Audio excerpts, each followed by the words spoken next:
किस किस को अच्छा लगता है? मने मेरे को ऐसा बोल। ठीक है, तब मैं ना आपको एक कबूतर की और एक शिकारी की कहानी सुनाऊंगी, ठीक है?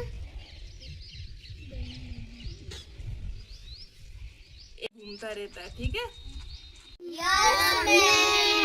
ठीक है, तो मैं आज आपको ना एक कबूतर और शिकारी की कहानी सुनाती हूँ, ठीक है?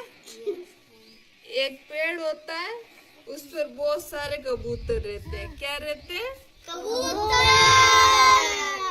एक दिन है ना, सारे कबूतर चारे की खोज में उड़ते रहते हैं, ठीक है? उड़ते उड़ते वो देखते हैं कि एक जगह पर बहुत सारे दाने बिखरे हुए रहते हैं, तो सारे कबूतर जाके वहां पे जाके बैठ जाते हैं, ठीक है?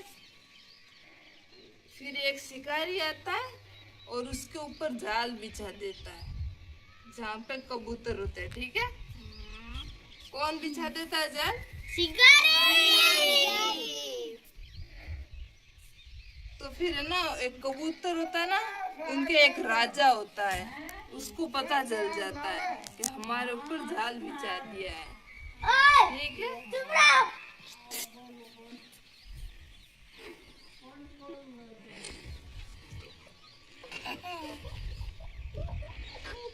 तो जैसे जैसे कबूतर दाने चुगने के लिए नीचे जाते हैं, तो वो जाल के अंदर फंसते जाते हैं, ठीक है?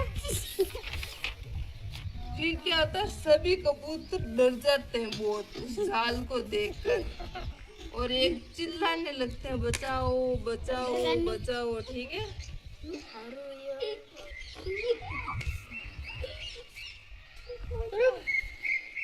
फिर क्या होता है, वे एक दूसरे को दोस्त देने लगते हैं और आपस में लड़ाई करने लग जाते हैं, ठीक है? सारे जाल के अंदर फंस जाते हैं। उसमें से एक बहुत बुद्धिमान होता है, तो उसने बोला कि हम सारे ना जाल को पकड़ के उड़ जाते हैं, और वो जाल को पकड़ के उड़ जाते हैं और फिर वो जाल को नीचे फेंक देते हैं। इस कहानी से हमें क्या शिक्षा मिलती है? मार देता है। बता, क्या शिक्षा मिलती है हमें इस कहानी से? बुद्धिमान कबूतर। नहीं, एकता में बल है। एकता में बल। अगर सब मिलके काम करेंगे ना, तो कितनी भी मुसीबत आएगी तो हम निकल जाएंगे, ठीक है?